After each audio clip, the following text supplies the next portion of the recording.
من الناس من هو ضعيف الإيمان ورقيق الدين ولا هم له إلا الدنيا، حيث كانت الدنيا أكبر همه ومبلغ علمه، لا يهتم إلا لها ولا يتعلم إلا ما يتعلق بها، منصرفا عن دينه وشرع ربه تبارك وتعالى، وكأنه لم يخلق إلا لأجل الدنيا. وفي الدعاء الماثور عن نبينا صلى الله عليه وسلم: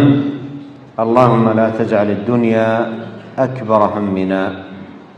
ولا مبلغ علمنا. وهذا فيه أنه مباح لك أن تهتم لأمر دنياك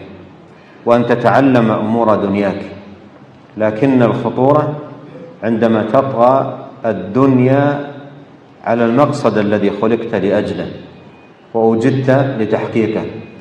كما هو الحال في بعض الناس ممن انصرف إلى